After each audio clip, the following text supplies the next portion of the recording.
The heavy double doors of the boardroom didn't just open, they surrendered to the presence of Kang Dae. He moved with a predatory grace, 6 feet of lethal intent wrapped in a three-piece suit that cost more than most people earned in a year. Behind him, a phalanx of bodyguards in matching black followed like shadows tethered to a storm. Kang Dae's face was a map of a violent life, dominated by two jagged parallel scars that ran across his cheek, reminders of a night in Busan that should have claimed his life. The hallway was usually cleared before he stepped foot in it, but today, there was a glitch in the clockwork. Zani stood paralyzed against the gold-leafed wallpaper, her fingers white-knuckled around the handle of her cleaning cart. Her breath hitched, her eyes wide with the raw, instinctive terror of a gazelle that had accidentally walked into a tiger's den. She was an outsider in this city, a woman who had spent 3 weeks trying to be invisible while scrubbing the floors of Seoul's most dangerous men. But Maya, perched on Zani's hip, did not know the rules of the underworld. As Kang Dae drew level with them, his cold, dark eyes, eyes that had seen the light fade from countless rivals, stayed fixed straight ahead. The air temperature seemed to drop as he passed, a physical manifestation of his unbreakable reputation. Then, the impossible happened. Maya let out a high-pitched, bubbly giggle that pierced the oppressive silence of the corridor like a siren. Before Zani could pull back, the toddler lunged forward with the fearless curiosity of the innocent. A tiny, brown hand reached out, catching the edge of Kang Dae's silk lapel and pulling him toward her. The syndicate leader stopped dead in his tracks. The world seemed to tilt sideways. The bodyguards behind him reacted instantly, the metallic snick of safeties being disengaged, and the rustle of holsters echoed through the hall. Zani's heart hammered against her ribs so hard she thought it would shatter. "Maya, no!"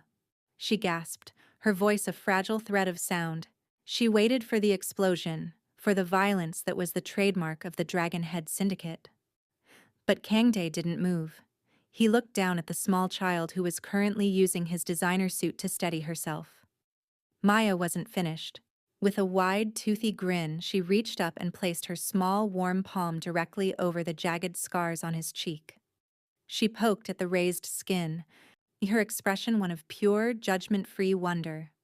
"Oh, oh," Maya chirped, her fingers tracing the path of a blade that had once nearly decapitated him.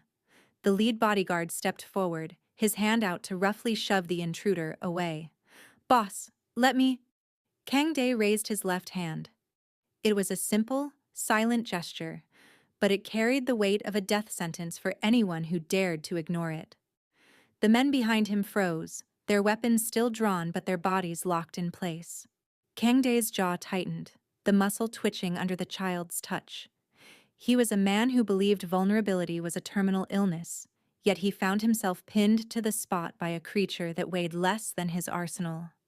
For a long, deafening moment, the monster of Seoul just stared into Maya's bright, trusting eyes. He looked for fear and found none. He looked for the disgust he usually saw in the eyes of polite society, but it wasn't there either. There was only the warmth of a tiny hand against his cold skin. In that heartbeat, the glass and steel armor he had built around his soul for 20 years didn't just crack. It began to melt. The scent of expensive tobacco and ozone clung to the executive floor, a sharp contrast to the smell of lemon bleach and industrial soap that trailed behind Zani. Kang Dae sat behind a desk of solid obsidian, his eyes scanning a ledger of souls and silver, while a man knelt on the Persian rug before him, trembling so violently the floor seemed to vibrate. This was the ritual of the King of Ash. Every morning began with the disposal of a failure. Kang Dae didn't raise his voice. He didn't need to. The jagged scars on his face, in which the toddler had touched only an hour before, seemed to pulse with a dark history in the dim light of the office. He flicked a gold lighter, the flame illuminating the hollows of his cheeks, and with a single bored nod to his lieutenant, the trembling man was dragged out, his pleas for mercy muffled by a heavy door. To Kang Dae, People were either assets or liabilities, and the world was a cold machine that required blood to keep its gears turning. 20 floors below, Zani moved through the staff corridors like a ghost, her existence defined by the rhythm of the mop and the weight of Maya against her back.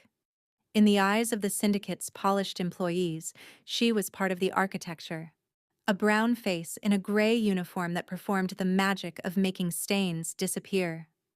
She lived in the silence of the marginalized, in navigating a city that spoke a language she was still learning, and a culture that often looked through her as if she were made of glass.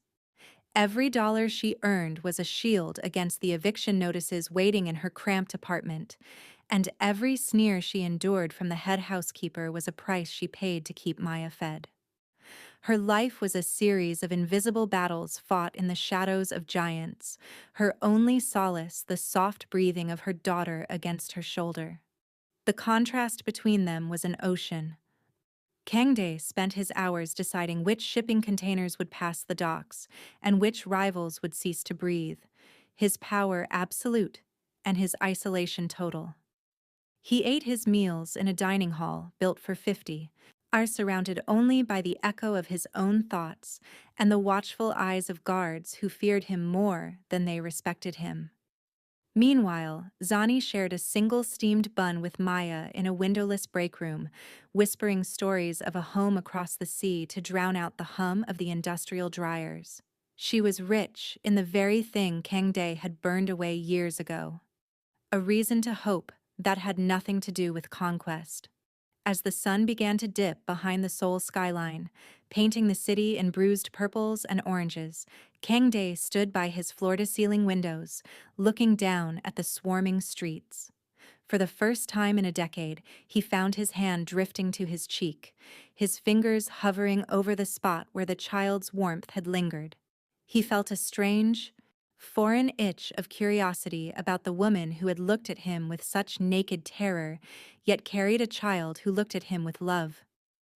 Below him, Zani was finishing her shift, pulling her worn coat tight against the rising wind, oblivious to the fact that the King of Ash was watching the sidewalk, searching for the flash of a colorful baby blanket among the sea of gray suits. The golden afternoon light filtered through the high windows of the Dragonhead estate, casting long, sharp shadows that seemed to mimic the jagged lines of Kangdae's face. In the wake of the encounter in the hallway, the air remained thick with a tension that the cleaning staff felt in their very bones. Zani spent the next morning in a state of vibrating anxiety, her eyes darting toward every heavy door, expecting a security detail to appear and escort her and Maya into the cold street. She knew the stories whispered in the break room. Men like Kangdae didn't have accidents, and they certainly didn't have their scars poked by the children of the help. Driven by a desperate need to secure her daughter's safety, Zani found herself standing outside the massive obsidian doors of the private study. Her hands, usually steady enough to polish crystal without a streak, were trembling. She held Maya tightly, the toddler oblivious and chewing on a plastic ring as she knocked. The silence that followed was so heavy it felt like a physical weight, until a voice, low and resonant like distant thunder, commanded her to enter.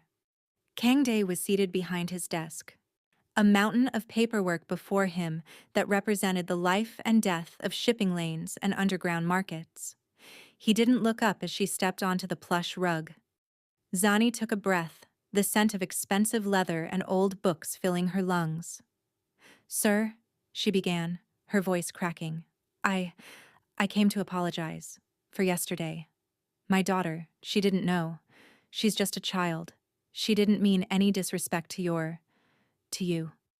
The apology hung in the sterile air, unanswered. Kangdae continued to write, the scratching of his fountain pen the only sound in the room. He didn't acknowledge her presence, didn't look at the woman who was essentially begging for her livelihood. To the outside observer, it was the ultimate snub, a king refusing to acknowledge a peasant. Zani felt a hot flush of shame and fear creep up her neck. She opened her mouth to speak again, to promise it would never happen again, but the cold finality of his posture stopped her. He was a man who dealt in power, and her words were currency he had no use for. After an agonizing minute, Kangdae flicked his gaze toward his lead assistant Seo Jun, who stood like a statue in the corner. He didn't look at Zani. He didn't even look at Maya, who was reaching out toward a shiny gold paperweight on the desk.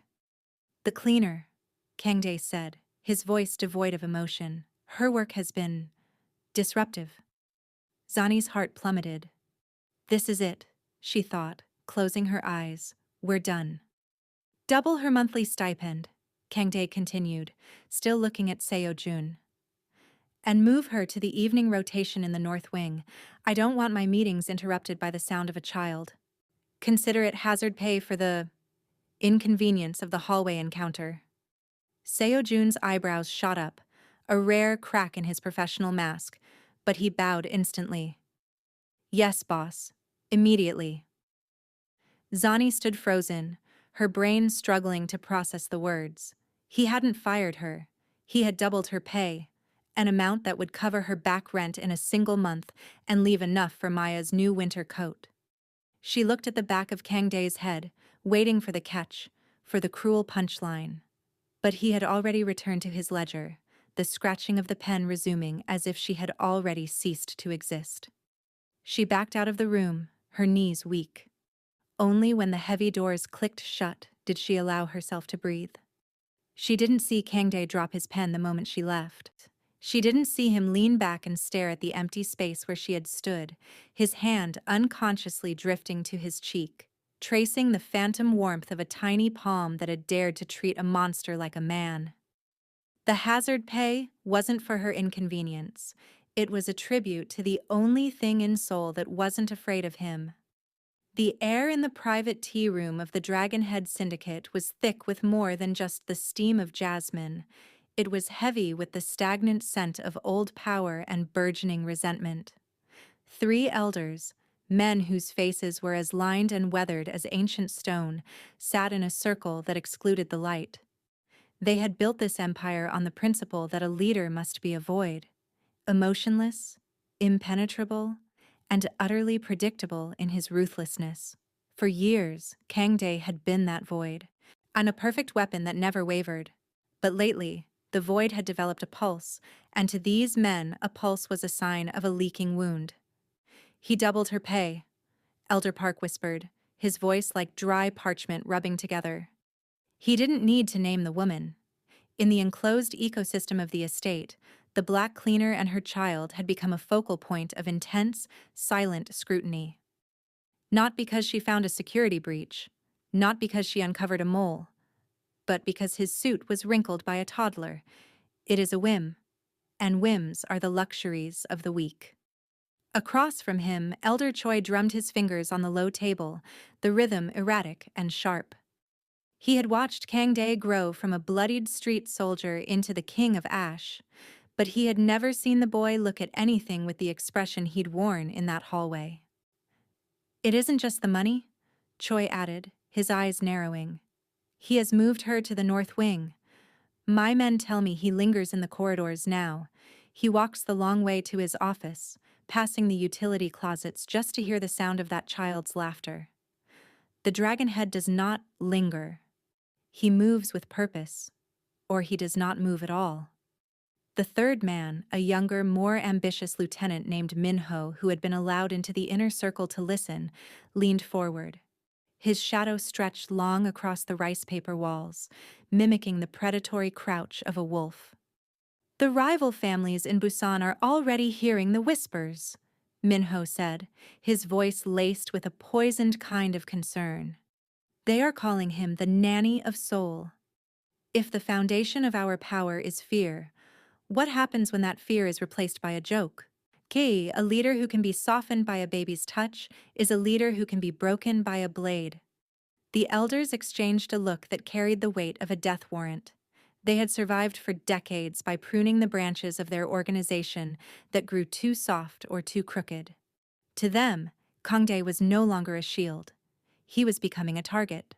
They discussed the logistics of a transition, a word they used to sanitize the act of betrayal.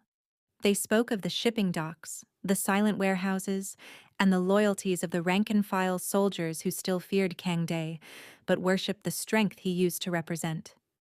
The coup wasn't a matter of if, but of when the distraction became a liability they could no longer afford. Outside the tea room, the estate remained quiet, but it was the silence of a fuse burning toward a keg of powder.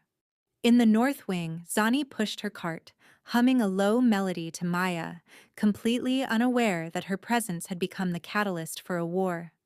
And in his study, Kangde stared at a security monitor, his eyes fixed not on the perimeter gates, but on the graining footage of a small child playing with a stray button on a gray uniform.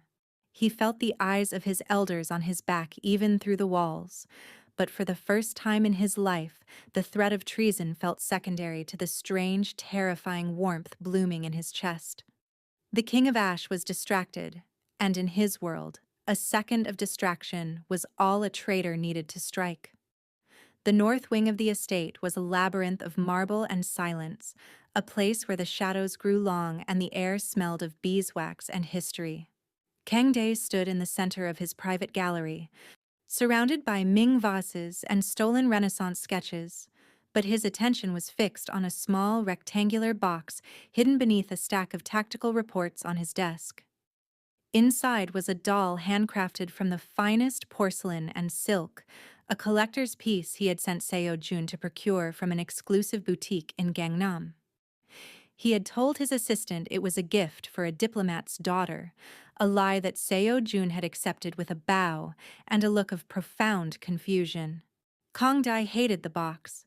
It felt heavy with a sentiment he didn't know how to carry, a physical manifestation of the crack in his armor. He waited until the clock chimed 7, the hour he knew Zani began the deep clean of the library adjacent to his study. He tucked the box under his arm and stepped out into the hallway, his boots echoing with a rhythmic authority that usually sent staff scurrying for the nearest exit. He found them near the floor-to-ceiling mahogany shelves. Zani was high on a ladder, her back to him as she meticulously dusted the spines of ancient texts. Below her, Maya was contained within a small, makeshift play area constructed from a circle of fresh cleaning cloths. The toddler was currently trying to entertain herself by polishing the leg of a heavy reading table with a stray sock. The sight of it, the mundane, domestic struggle of a mother trying to work while raising a child in a fortress of blood, sent a strange pang through Kangdae's chest. He didn't announce his presence.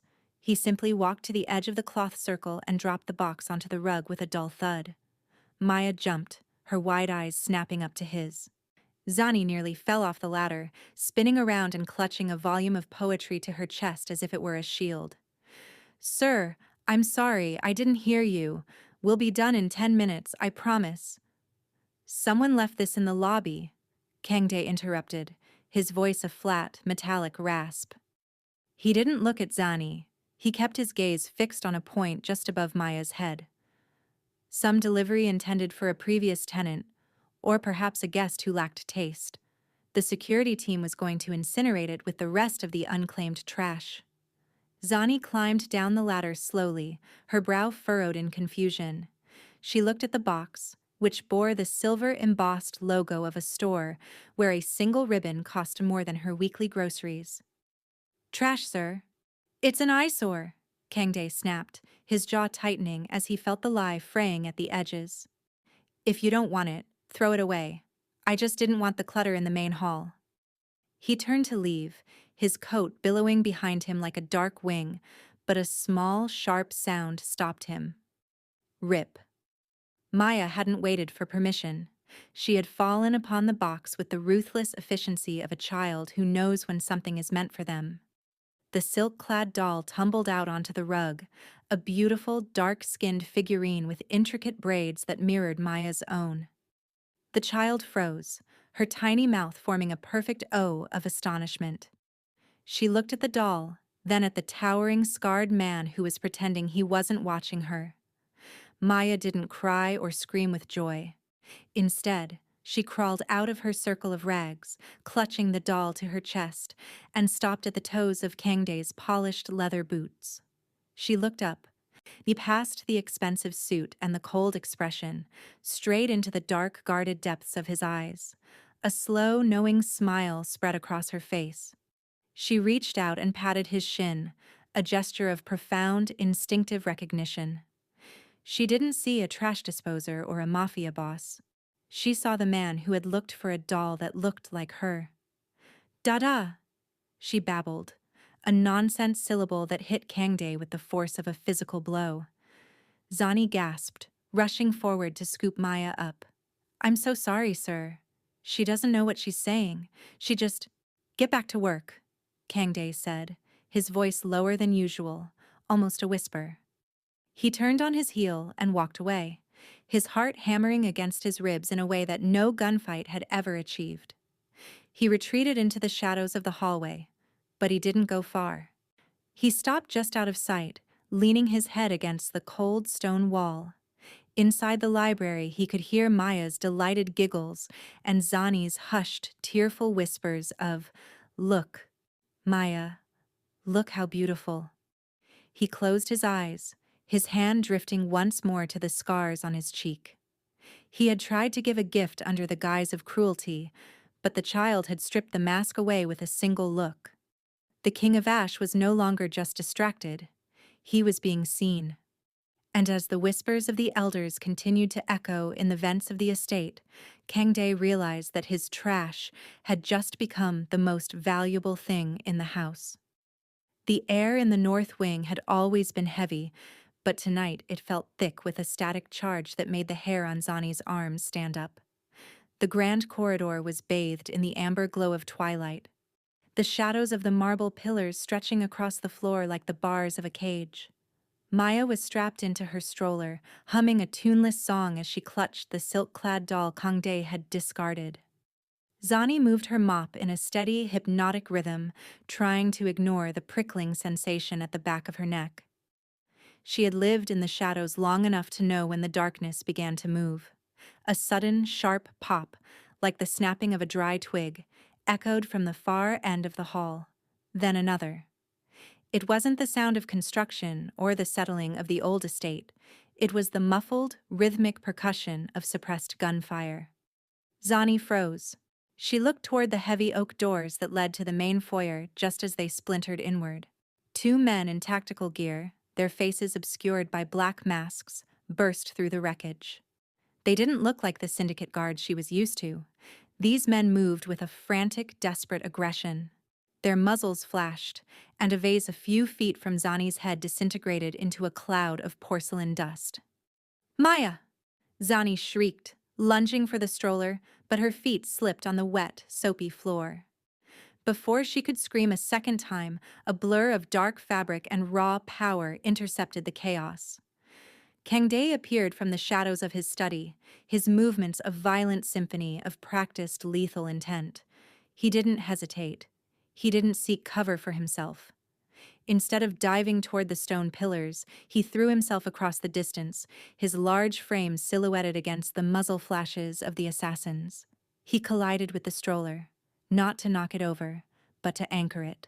He went to his knees, wrapping his massive arms around the frame and tucking his head down, using his broad, Kevlar-lined back as a human shield for the child. The hallway erupted into a cacophony of shattering glass and thudding lead. Zani watched in a trance of terror as Kangdae's expensive suit jacket began to fray and tear under the impact of the rounds meant for the center of the hall. He grunted with every hit, a low, guttural sound of endurance, but his grip on the stroller never wavered. He was a man who had spent his life dealing death, now standing as the only thing between it and a sleeping child. "Get down!" Kangdae roared over his shoulder, his voice a jagged blade that cut through the panic. Zani scrambled behind a heavy mahogany table, her eyes fixed on the man who was currently absorbing a hail of gunfire. She saw the blood, dark and visceral, begin to seep through the gray fabric of his shoulder. Yet, Kangdae looked up, his eyes meeting Maya's. The toddler, startled by the noise, had begun to cry, her tiny hands reaching out for the man who was curled around her like a gargoyle of flesh and bone. In that moment of absolute carnage, Kangdae did something impossible. He reached one hand inside the stroller, his fingers, thick and scarred from 1,000 fights, gently stroking Maya's forehead. "Don't look," he rasped, his voice strangely steady despite the chaos. "Close your eyes, little one." The syndicate guards finally arrived, their heavy boots thundering on the marble as they engaged the intruders. The hallway became a crossfire of shouting and brass casings. Seo-jun led the countercharge, his face a mask of fury as he saw his boss wounded on the floor. Within minutes, the assassins were neutralized, their bodies slumped against the very walls Zani had polished just an hour before. The silence that followed was deafening, broken only by the frantic sobbing of Zani as she crawled toward her daughter. Kangdae didn't move at first. He remained hunched over the stroller, his breathing ragged and wet. Blood dripped from his chin onto the marble, a red stain spreading across the white stone. Slowly, painfully, he unfurled his body, his muscles trembling with the effort. He looked down at Maya, who was safe, untouched by a single shard of glass or a stray bullet. He checked her with the frantic precision of a man looking for a lost soul. Only when he was certain she was unharmed did he allow himself to slump back against the base of a pillar. Zani reached the stroller, pulling Maya into her arms and weeping into the child's hair. She looked at Kangdae, her eyes wide with a mixture of horror and a new, shattering realization. He was bleeding from at least 3 different wounds, his face pale, the scars on his cheek standing out in stark relief. You stayed," she whispered, the words trembling. "You didn't run." Kangdae looked at her, the coldness in his eyes replaced by something raw and exhausted. He coughed, a crimson smear appearing on his lips. He didn't answer with words. He simply looked at the child in her arms, then back at the blood on the floor. The King of Ash had bled for a liability, and as the sirens began to wail in the distance, he knew the war had truly begun. He had survived the first strike, but he had lost his most powerful weapon, his indifference. The safe room was a sanctuary of reinforced steel and soft, recessed lighting, hidden deep behind a false wall in the estate's cellar. It smelled of filtered air and old cedar, a stark contrast to the metallic tang of blood and spent gunpowder that still clung to Kangdae's skin. He sat on the edge of a narrow cot, his breath coming in shallow, jagged hitches. His suit jacket, a ruined piece of tailoring, lay discarded on the floor like a shed skin. His white shirt was translucent with sweat and stained a deep, alarming crimson across the shoulder and ribs. Zani moved with a quiet, frantic energy, her hands trembling as she opened a medical kit.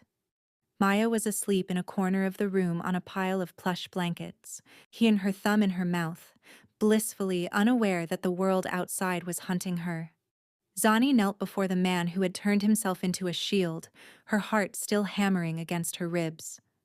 She had spent her life avoiding the gaze of men like him, but now, the distance between them had vanished.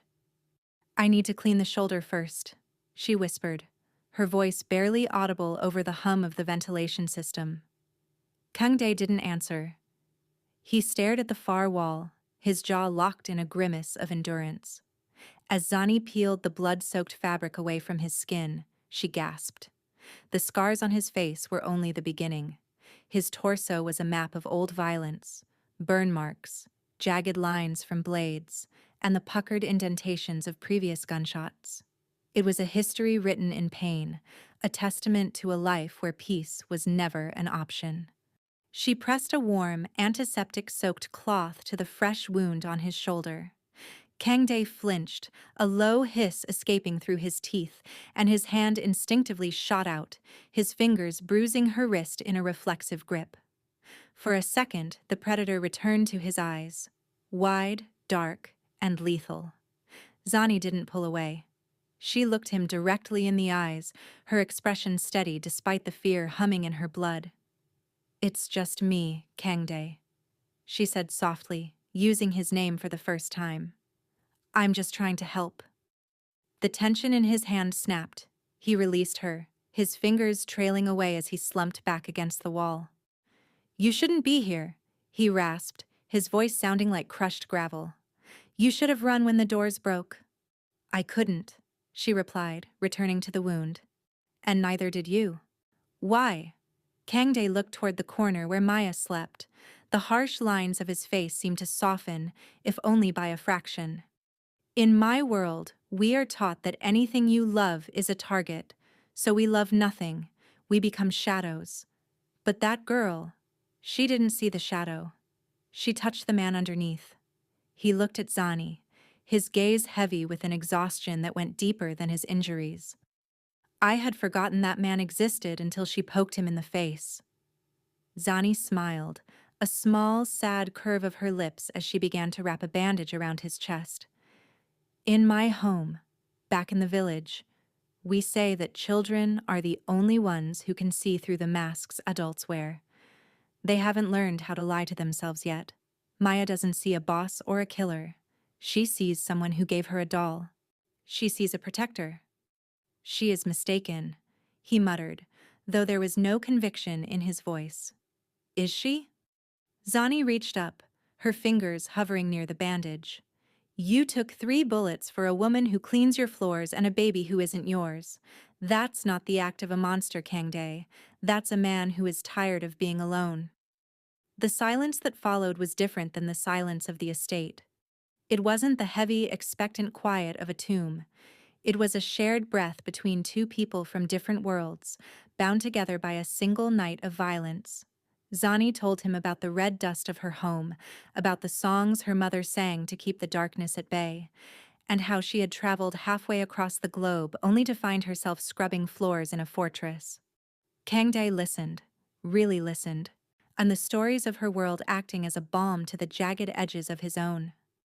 For a few hours the syndicate didn't exist. There were no elders plotting treason, no rivals seeking blood, and no king of ash. There was only a woman tending to a wounded man and a child sleeping peacefully in the corner. As the night deepened, Kangdae's head eventually drifted down, his chin resting on his chest as sleep finally claimed him. Zani sat on the floor beside the cot, her hand resting near his, watching the rise and fall of his chest. She knew that when those doors opened, the world would be waiting to tear them apart. But for now, behind the steel and the masks, they were simply human. The transition from the safe room back into the light of the estate felt like stepping onto a gallows. The air was too still, the silence too sharp. Kangdae moved through the corridors with a slight limp, his shoulders stiff under a fresh suit, but his eyes were back to being chips of flint. He had sent Zani and Maya to the armored SUV in the sub-garage, intending to spirit them away to a coastal hideout before the syndicate's internal rot could spread further. But when he reached the garage, the heavy scent of ozone and copper told him he was already too late. Minho, the ambitious lieutenant who had spent years sharpening his teeth in Kangdae's shadow, stood by the driver's side door. In his left hand, he held a suppressed pistol. In his right, he held Maya. The child was silent, her small face frozen in a mask of confusion, her tiny fingers clutching the silk doll so hard the seams groaned. Zani was on her knees nearby, her mouth covered with silver duct tape, in her eyes wide and wet with a primal, suffocating terror. The elders said you had become a liability, boss, Minho said, his voice smooth and devoid of the respect he had feigned for a decade. I told them you were just sentimental. It's a common disease in old men. You start looking for a legacy that isn't written in blood.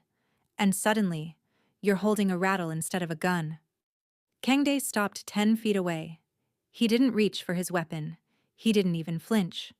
But the air around him seemed to thicken, a visible vibration of cold fury that made even the seasoned gunmen flanking Minho shift their weight uneasily.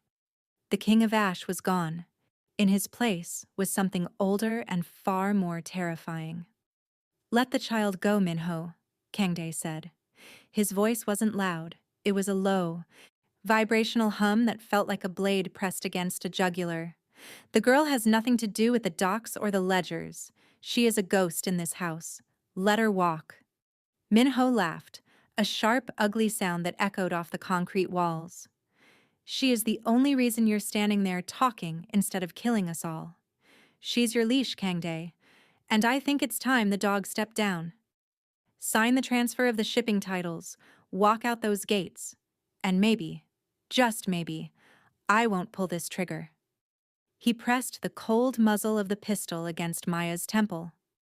The toddler whimpered, a small, broken sound that snapped the last cord of Kangdae's restraint. The explosion of violence was so sudden it seemed to defy the laws of physics. Kangdae didn't draw a gun. He became a projectile. He kicked a heavy metal tool chest, sending it skidding across the floor to take out the legs of the nearest guard, and in the same motion, he surged forward. Minho fired, but the shot went wide as Kangdae's hand clamped onto the slide of the pistol, the skin of his palm tearing as he forced the weapon out of battery. Kangdae's face was inches from Minho's. The scars on his cheek were white with tension, his eyes reflecting a darkness that had no bottom. With a guttural roar, he drove his forehead into Minho's nose, the crunch of bone sickeningly loud in the enclosed space. As the lieutenant stumbled back, Maya began to fall, but Kangdae's other arm was already there, scooping her out of the air with a tenderness that contradicted the carnage he was about to unleash. He tucked the child against his chest, shielding her eyes with his broad hand. "Close your eyes, Maya," he whispered, his voice a ghost of the man who had bought her a doll. Then he turned on the remaining guards. It wasn't a fight. It was an execution. Kangdae moved with a desperate, singular focus, using his body as a barricade. He took a knife to the forearm to keep a blade away from the child. He used his own bloodied shoulder to ram a man into a concrete pillar. His fury was a silent, scorched earth policy that left no one standing. When the last of Minho's men lay groaning on the floor, Kangdae turned back to the lieutenant, who was clutching his shattered face. Kangdae stepped onto Minho's chest, the heel of his boot grinding into the man's ribs. He didn't look at the gun he had recovered. He looked at Zani, who had managed to tear the tape from her mouth and was scrambling toward them. "Take her," Kangdae rasped, handing the trembling Maya to her mother. His suit was ruined again, soaked in the blood of men who had underestimated the depth of his transformation. He looked at the screaming lieutenant beneath his foot, then at the woman and child who represented the only light he had ever known. The trap had been set, but the elders had forgotten one thing. A monster is most dangerous when you threaten the only thing that makes him feel human. The sirens in the distance were a low, rhythmic pulse, but inside the main hall of the Dragonhead estate, the only sound was the heavy, wet thud of Kangdae's footsteps. He moved through the center of the room, a ghost of the man who had walked these halls with arrogance. Now he walked with an exhausting, singular purpose. The elders sat on their raised dais at the far end of the hall, and their faces pale masks of disbelief as they watched their King of Ash approach, solitary and bloodied, yet seemingly unkillable. Behind him, the double doors were barred. Ahead of him, 30 of the syndicate's finest blades and barrels were leveled at his chest.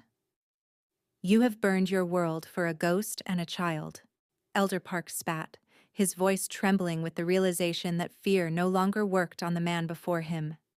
"You are finished, Kangdae. There is no throne for a man who bleeds for the help." Kangdae didn't stop. He didn't even raise his weapon. He simply reached into his pocket and tossed a heavy, encrypted drive onto the floor. It skittered across the polished marble, stopping at the base of the elder's feet. That drive contains the digital keys to every offshore account, every shipping manifest, and every political payoff in this country, Kangdae said, his voice a low, terrifying rasp. "Everything you've built, everything you've stolen, is on that disk, and it's rigged to a dead man's switch. If I don't check in within the hour, or if a single one of your men follows the woman and the child past those gates, the Dragonhead Syndicate dissolves into the public record before sunrise." A deafening silence fell over the room. The elders looked at the drive as if it were a live grenade. They knew Kangdae didn't bluff. He was a man of cold, hard math, and the math today was simple: the Empire for 2 lives. "You would give it all away?" Elder Choi whispered, his eyes wide. The power, the legacy. For them? I am not giving it away, Kang Dae replied, his gaze drifting for a second to the shadows near the service entrance where Zani and Maya were being escorted by a still loyal Seo Jun toward the armored transport. I am buying my soul back. It turns out the price was much lower than I expected. Minho, his face a swollen purple ruin from the garage encounter, stumbled forward from the periphery, his hand clutching a jagged piece of glass. He was a man who had lost his pride, and in his world, that was worse than death. I'll kill you, he screamed, lunging with a desperate, uncoordinated fury. I'll kill you, and then I'll find them. Kang Dae moved with a speed that shouldn't have been possible for a man with 3 bullets in his back and a shattered shoulder. He caught Minho's wrist in midair, the sound of bones snapping echoing like a gunshot through the hall.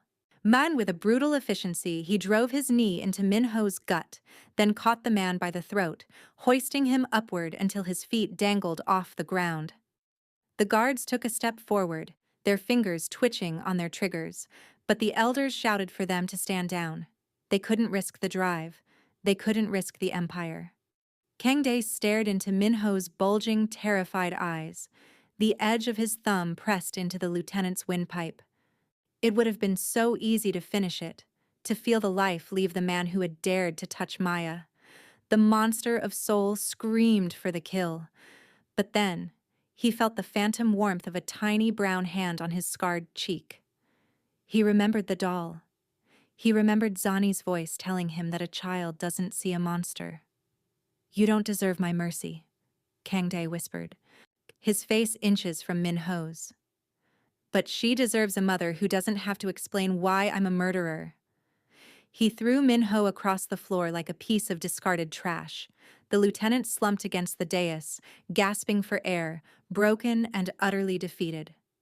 Kang Dae turned his back on the elders, on the guns, and on the throne of ash he had spent his life defending. The girl and the woman leave the country tonight, Kang Dae said, his voice echoing with a final, absolute authority.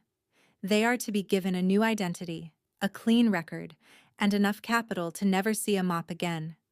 If they are ever disturbed by any of you, I won't use a drive next time. I will come back for your heads. He walked toward the service exit, his gait heavy but his head held high. Behind him, the elders clutched the drive, their greed outweighing their vengeance. Kang Dae stepped out into the cool night air just as the armored SUV began to pull away. He didn't try to stop it. He didn't try to get in. He simply stood under the amber glow of the street lamp, a silhouette of a man who had lost everything and gained himself. Through the tinted glass of the rear window, he saw a small, pale hand press against the pane. Maya didn't know about the empire or the sacrifice. She just knew that the man with the scars was the one who kept the darkness away. As the vehicle disappeared into the neon labyrinth of Seoul, Kang Dae let out a breath he felt he had been holding for 20 years. He was no longer a king, but as he looked at his blood-stained hands, he realized they were finally clean. The air in the coastal town was salt-thick and sweet, a world away from the metallic, suffocating grip of Seoul. In this quiet corner of the world, the sky was a brilliant, uninterrupted blue that met the ocean in a shimmering line of hope. Zani stood on the porch of a modest, sun-drenched cafe, the sign above the door reading Maya's Kitchen in elegant, bold lettering. She no longer wore the gray, scratchy polyester of a cleaner. Instead, she was dressed in linen the color of the sand, her face free of the lines of terror that had once been her permanent mask. Here, she wasn't an invisible shadow or a marginalized outsider. She was a business owner, a neighbor, and a mother who could finally sleep without one eye on the door. Inside the cafe, the morning rush was settling into a comfortable hum. Zani watched as Maya, now a spirited 5-year-old with a laugh that still had the power to stop time, raced between the tables. She was clutching a worn, silk-clad doll. The porcelain face was chipped, and the dress was faded from years of being held tight, but it remained Maya's most prized possession. To everyone else, it was just an old toy. To Zani, it was a relic of a miracle, a reminder of the man who had traded an empire for their right to breathe. The transition had been seamless and strange. They had arrived with new passports and a bank account that seemed to replenish itself by magic whenever the bills came due. There were no phone calls, no threats, and no shadows in the garden. For a long time, Zani had waited for the other shoe to drop, for the syndicate to reclaim their liability. But as the years passed, she realized that the protection she had been promised was absolute. It was as if a silent, invisible wall had been built around them, a fortress constructed from the memory of a man with jagged scars. A bell chimed over the door and a local courier stepped in, dropping a small stack of mail onto the counter. Zani sorted through the envelopes, utility bills, a flyer for a local festival, and a plain, cream-colored square with no return address. Her breath hitched. She had received exactly 5 of these envelopes over the years, always on significant days. She walked to the back of the cafe, her hands trembling slightly as she slit the paper open. There was no letter inside, no words of longing, no instructions, and no signature. There was only a single candid photograph. The image was of Maya from earlier that morning. It was taken from across the street as she stood at the gates of the local primary school, wearing her oversized backpack and holding Zani's hand. In the photo, Maya was looking back toward a distant park bench, a bright, knowing smile on her face, as if she were waving at someone the camera couldn't see. Zani turned the photo over. On the back, in a precise, disciplined script that looked like it had been written by someone more used to signing contracts than greeting cards, were 3 words: a life unscarred. She looked out the window, her eyes searching the crowded sidewalk and the distant rows of palm trees. She didn't see him. She knew she wouldn't. Kang Dae was a ghost now, a man who had died to the world so that he could live as their silent guardian. He was the shadow that kept the sun from burning them, in the monster who had retired so that a little girl would never have to know what a monster looked like. Zani clutched the photo to her chest, a single tear escaping and disappearing into the linen of her shirt. She looked back at Maya, who was now helping a customer by showing off her doll's intricate braids. The child was vibrant, safe, and utterly free of the weight of the past. Somewhere in the world, a man sat on a park bench, his face hidden behind a newspaper, his hand unconsciously drifting to a faded scar on his cheek. He watched the cafe from the periphery of a life he could never join, but as he heard the distant, muffled sound of a child's laughter drifting on the salt breeze, his cold, dark eyes softened. The King of Ash was gone, and the man underneath was finally at peace. He had lost his crown, but as he watched Maya wave at the empty air, he knew he had won everything that mattered. The debt was paid. The story was finished. And for the first time in his life, the silence wasn't lonely. It was quiet.